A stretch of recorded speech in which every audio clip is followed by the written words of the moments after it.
He walked in on me dancing in his bedroom. I thought I was done fired, gone by lunch. Instead, that 1 minute changed everything I believed about power, about dignity, about love. My name is Malia, and for 8 months, I was the quiet girl in a black uniform moving through a mansion that never made a sound. The place looked like a magazine cover, all white couches and glass and art with no faces, but it didn't feel alive. It felt like a museum where laughter goes to die. You know what I mean. That heavy kind of silence that makes your own footsteps sound rude. Every morning at 6, I tied my hair tight, breathed through the collar Ava liked, buttoned to my throat, and told myself, one more day, girl, just make it through one more day. Ava was the fiancée, a fashion model, with a voice that could slice fruit. Malia, my heels aren't shined. Malia, the drawer is wrong. Malia, do you understand basic directions? She said my name like it was a stain she couldn't scrub out, and most days I swallowed the sting and kept moving. Elijah, the owner, the youngest tech billionaire in the country, floated through the halls like a ghost in a perfectly fitted suit. He didn't talk much, didn't smile, didn't notice the way my hands shook the first week when I broke a crystal glass that probably cost more than my monthly pay. Stone, that's the word everyone used to describe him. Not cruel, not kind, just stone. Pattern interrupt. I used to think stone was safer than fire. I was wrong. That morning started like any other, except it didn't. By 10 a.m., Ava had rolled 2 pink suitcases to the door for a fashion event in Johannesburg, sunglasses on red lips, puckered like a warning sign. She paused just long enough to aim one last arrow. Stay out of the master bedroom, Malia. That space isn't for people like you. Then she clicked down the steps and into the waiting car without a single look back. When the door closed, the house finally exhaled. I didn't realize I was holding my breath until I heard it leave me. I turned on the radio low, just enough to give the kitchen a heartbeat, just enough to make the silverware feel less like soldiers. Afro beats floated through the air, not loud, just brave. I swept with my hips, moving a little, nothing bold, just a tiny rebellion. Then I thought, why am I still wearing this uniform? I ran to my small room by the laundry, pulled out the burgundy dress I'd saved for months, and slipped it on. It wasn't fancy, but it loved me back, soft sleeves, a gentle flow, the color of courage when you haven't had any in a while. I looked in the cracked mirror, and for once I saw me, not the help, not the girl to be ordered and forgotten, just Malia.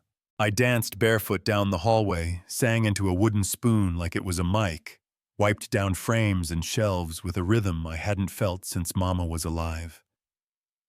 The sunlight poured through the big bedroom windows and wrapped me in gold. I stepped into the master to dust, not to disobey, just to do my job with a little joy, and I twirled once because the floor was cool and the air was warm and my heart was even warmer. The front door creaked. I didn't hear it. The music covered the sound, and for a minute I lived in a world where nobody watched and nothing hurt. Then I heard a small laugh, not mean, not mocking, just surprised. I stopped so fast my dress sighed. Elijah stood at the door, one shoulder against the frame like he'd been caught looking where he never looks. "Mr. Elijah," I whispered, feeling my face go hot. "I didn't know you were home. I'm sorry, I'll change. I'll go back to work. "Don't stop," he said, soft enough to make me doubt the words were real. "You were dancing beautifully." I didn't know what to do with my hands, so I gripped the nightstand like the wood could swallow me. He stepped into the room, not close, not crowding, just present, and for the first time since I'd started there, he didn't look through me or past me. He looked at me. Pattern interrupt. Yes, the stoic billionaire asked the maid to keep dancing. I didn't see that coming either. The next morning, I told myself it was just a moment, a floating bubble that would pop if I touched it.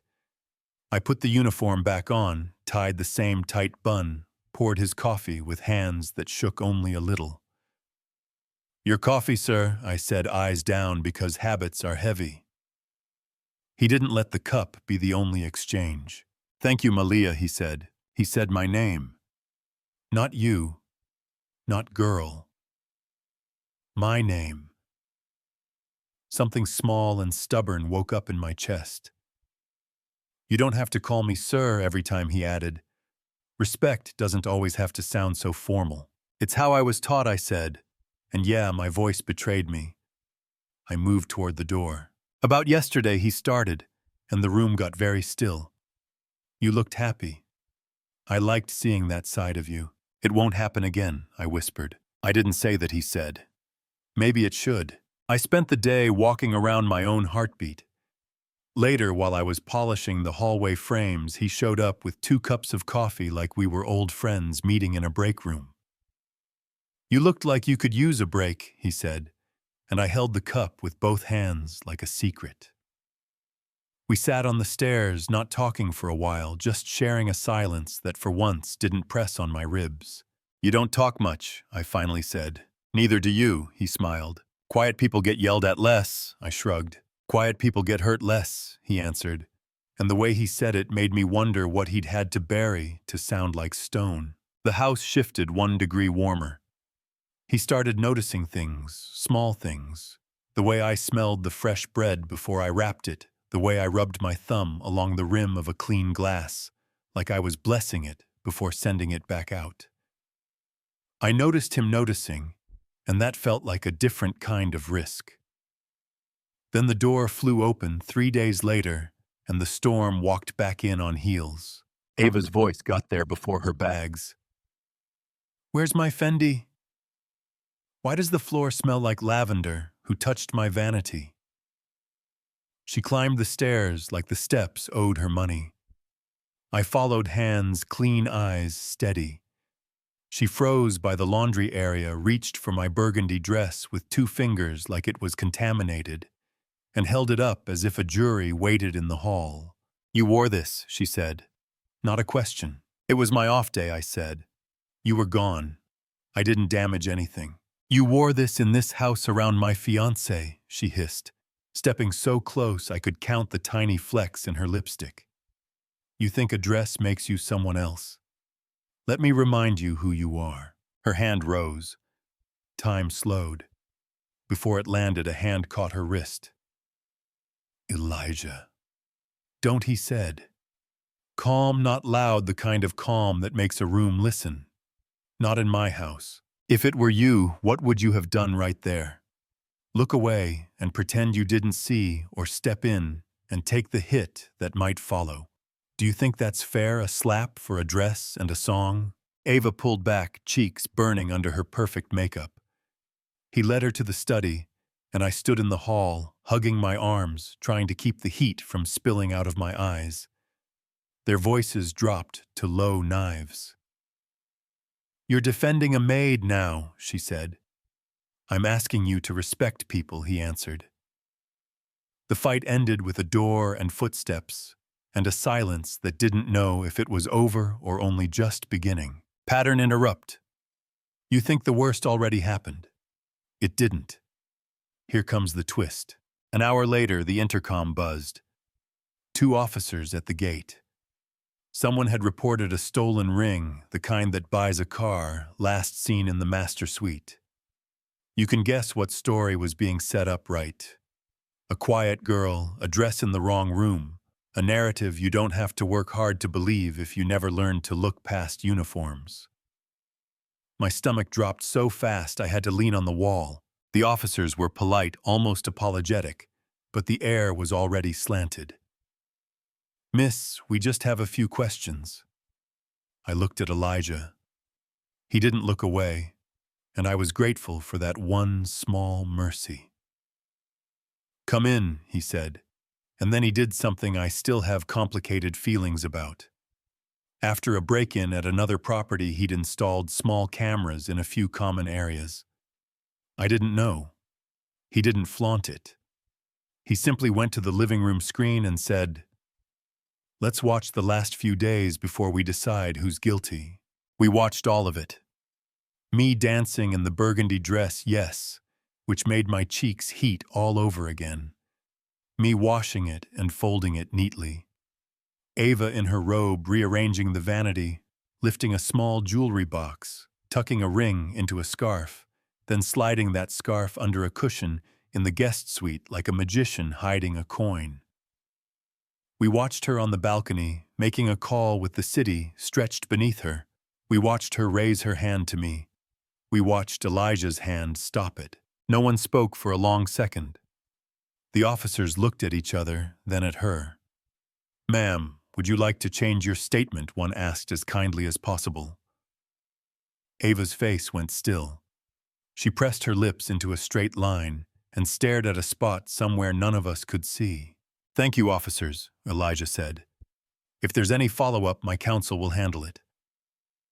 They left. The door closed. He turned to me first, and that detail matters. "I'm sorry," he said, and those words felt stranger than any gift. No one should have to stand in their own home and wait to be believed. "Thank you," I whispered, and suddenly the eyes I'd trained to be dry didn't know how to obey anymore. "Stick around because what happened next will blow your mind." Ava packed. Fast. Silk dresses thrown like accusations into a suitcase. We didn't have a screaming scene. Sometimes the ugliest goodbyes don't make great television. She said, "You're choosing her over me." He said, "I'm choosing what's right." She left and the house didn't feel abandoned. It felt lighter. That night, I sat on the back patio with the rain tapping the roof and the city breathing somewhere beyond the hedges. The burgundy dress lay across my lap like a memory I wasn't ready to fold away. Elijah stepped onto the patio and asked, "Do you mind?" He sat at the edge of the bench, leaving me space, and for a while we listened to the kind of rain that makes big places sound small. "How long have you worked here?" he asked. 8 months, I said. Before that, a restaurant. Before that, teacher's college almost. I passed the exams. Then my mother got sick. Then she died.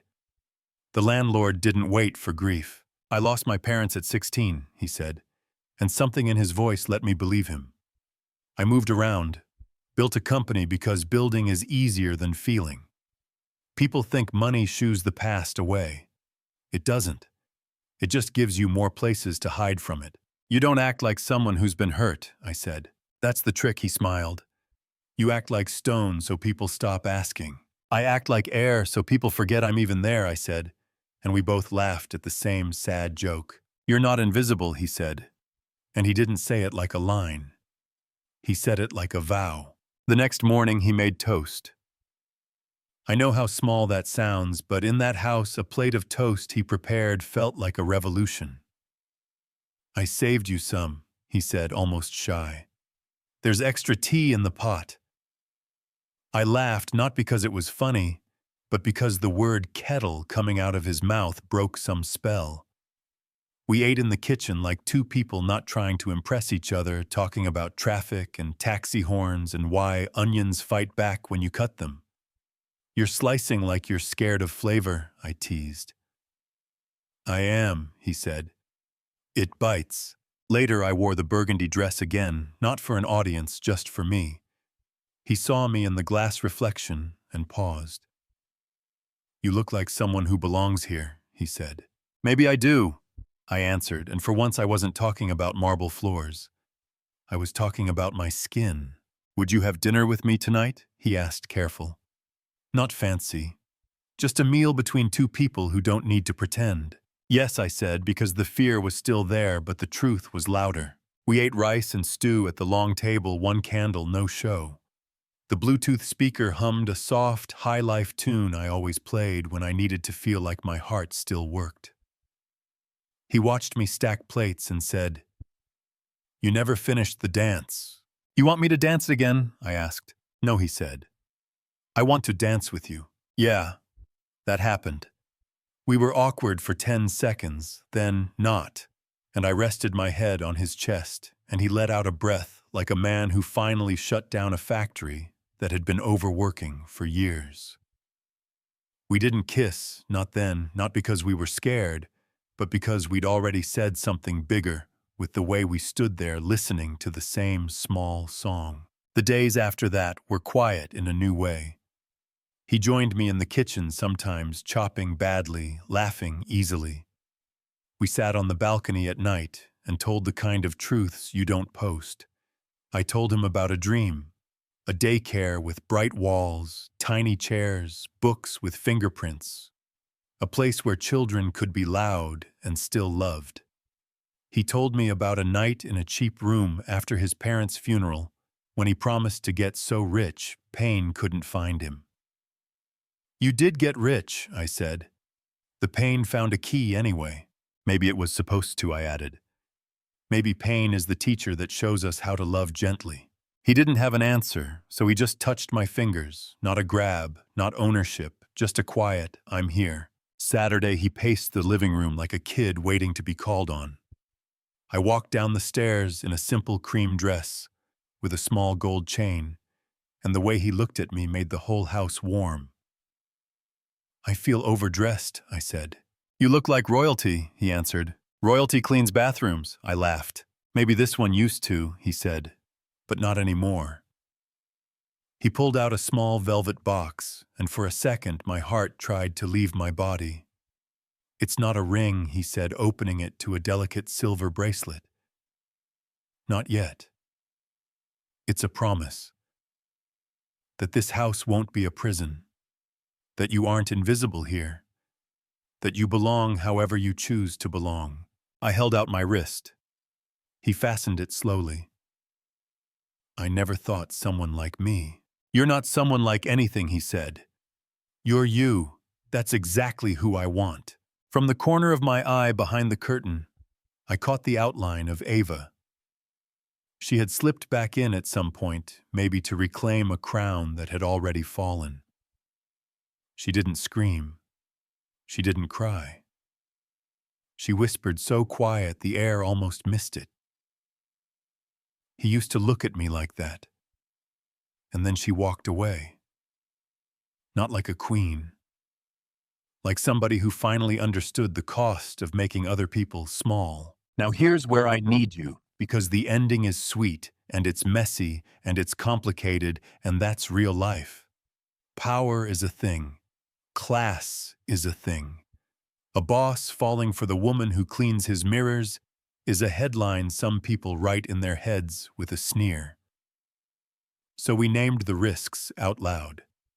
He promised 3 things, and I made him put them in writing. My job wouldn't depend on us. I could say no and stay, or I could leave with a full year's pay, no strings, no punishment. My dream wasn't optional. He'd fund teachers' college if I wanted, or the daycare when I was ready in my mother's name, not his.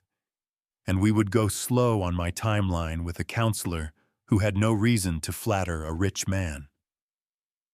Boundaries make love possible when power sits in the room. That's the point, right? Not to pretend power isn't there, but to keep it on a leash where both people can see it. So where are we now? Some days we're a couple holding hands over a chipped mug while the kettle sings. Some days we're 2 people with separate plans meeting at the end of the day to talk about zoning permits and paint colors for a place where little kids will learn to be loud without being shamed. Both are true. Both feel like breathing after a long, long swim. Tell me honestly, is it ever right for a boss to date someone who works in his house if the power is named, the choices are real, the safety net is strong? Or is that a line you never cross, period? And what about those cameras? If they saved me from a lie, do they get a pass? Or do they still cross a line that should matter? If it were you, what would you have done at that door with the officers waiting for a story they expected to hear? I can live with your disagreement. I want it actually because stories like mine don't end with some perfect bow. They end with questions we sit in together. Drop your take in the comments, argue with me, tell me where your line is and why. If this hit you anywhere, If you got angry or relieved or hopeful or all three, like the video, subscribe for more real stories, told the way we actually live them, and tell me where you're watching from. Share your own moment, the one where someone finally saw you after everyone else looked away.